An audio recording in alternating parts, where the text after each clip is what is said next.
प्रिय दर्शकों, आज हम बात करेंगे नवरात्रि की चौथी शक्ति माता कुष्मांडा के रहस्य की। क्या आपने कभी सोचा है कि यह ब्रह्मांड कैसे बना था? पहले प्रकाश आया या पहले ऊर्जा? और उस ऊर्जा को कौन सी शक्ति ने जन्म दिया? हिंदू धर्म के अनुसार जब सृष्टि का अंधकार चारों ओर फैला था, तब माता कुष्मांडा ने अपनी हल्की मुस्कान से ब्रह्मांड की रचना की। इसी कारण इन्हें सृष्टि की आद्य शक्ति कहा जाता है। कहा जाता है कि ब्रह्मांड एक अंड के समान है और माता ने इस अंड को अपनी ऊर्जा से उत्पन्न किया। इसीलिए इनका नाम पड़ा कुष्मांडा, अर्थात वह शक्ति जो ब्रह्मांडीय अंड को जन्म देती है। माता कुष्मांडा का स्वरूप अद्भुत है। इनका रंग स्वर्ण जैसा आभामय है। माता के 8 हाथ हैं, इसलिए इन्हें अष्टभुजा भी कहा जाता है। इनके हाथों में कमंडल, धनुष, बाण, कमल, अमृत कलश, चक्र और गदा हैं और एक हाथ वरद मुद्रा में है।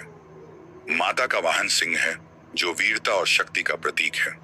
अब जरा इसे विज्ञान और न्यूरोसाइंस से समझते हैं। हमारे मस्तिष्क में जब कोई विचार जन्म लेता है, तो सबसे पहले वह ऊर्जा के रूप में प्रकट होता है। वह ऊर्जा धीरे धीरे शब्द और क्रिया का रूप लेती है। ठीक वैसे ही जैसे माता कुष्मांडा की मुस्कान से ऊर्जा प्रकट हुई और उसने सृष्टि का रूप लिया। आज की आधुनिक भौतिकी भी कहती है कि ब्रह्मांड की शुरुआत एक सिंगुलैरिटी से हुई थी, जहां से ऊर्जा और पदार्थ की उत्पत्ति हुई। यानी विज्ञान भी उसी सत्य की पुष्टि करता है जो हमारे शास्त्रों ने हजारों साल पहले बताया था। अब इसे शरीर और फिजियोलॉजी के दृष्टिकोण से देखें। माता कुष्मांडा को हम प्राण ऊर्जा की अधिष्ठात्री मान सकते हैं।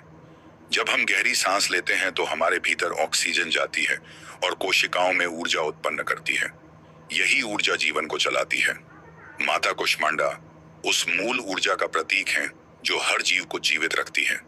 इसलिए साधना में प्राणायाम और ध्यान को इतना महत्व दिया गया है, क्योंकि जब श्वास नियंत्रित होती है तो मन नियंत्रित होता है, और जब मन नियंत्रित होता है तो साधक ब्रह्मांडीय ऊर्जा से जुड़ जाता है। आध्यात्मिक दृष्टि से माता कुष्मांडा हमें यह सिखाती हैं कि सृष्टि का हर कण हमारी चेतना से जुड़ा हुआ है। जैसे माता ने अपनी मुस्कान से ब्रह्मांड को जन्म दिया, वैसे ही हम अपनी सकारात्मक सोच और ऊर्जा से अपने जीवन को नया रूप दे सकते हैं। यदि हम नकारात्मकता में जीते हैं तो भीतर अंधकार बढ़ता है, लेकिन यदि हम प्रसन्न चित्त होकर सकारात्मक ऊर्जा फैलाते हैं तो जीवन प्रकाशमय बन जाता है। माता कुष्मांडा का संदेश बहुत गहरा है। वे हमें बताते हैं कि सृजन की शक्ति हमारे भीतर भी है। हम चाहे तो अपने विचारों और कर्मों से एक सुंदर जीवन और समाज का निर्माण कर सकते हैं। तो मित्रों, अब प्रश्न उठता है कि यह ज्ञान हमें क्यों समझना चाहिए?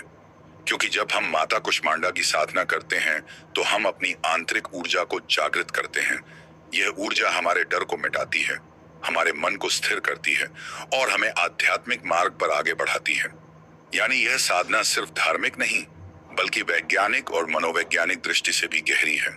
प्रिय दर्शकों, इस अध्याय में हमने जाना कि माता कुष्मांडा कौन है, क्यों है और उनका स्वरूप हमारे जीवन को कैसे प्रभावित करता है। हमने विज्ञान, न्यूरोसाइंस, फिजियोलॉजी और अध्यात्म के माध्यम से समझा कि वे सृष्टि की मूल शक्ति हैं और उन्होंने अपनी मुस्कान से ब्रह्मांड की रचना की। अगली कड़ी में हम नवरात्रि की 5वीं देवी स्कंदमाता के रहस्य को समझेंगे। उनका स्वरूप क्यों अद्भुत है, वे कैसे मातृत्व और वीरता का संगम है और उनके पूजन से हमें कौन सी आध्यात्मिक और वैज्ञानिक ऊर्जा प्राप्त होती है। इन सब रहस्यों को खोलेंगे, इसीलिए जुड़े रहिए हमारे साथ। यदि यह वीडियो आपको अच्छा लगा हो तो इसे लाइक करें, अपने मित्रों और परिवार के साथ साझा करें और हमारे चैनल को सब्सक्राइब करना न भूलें, ताकि अगली कड़ी सीधे आप तक पहुंच सके। धन्यवाद। जय माता दी।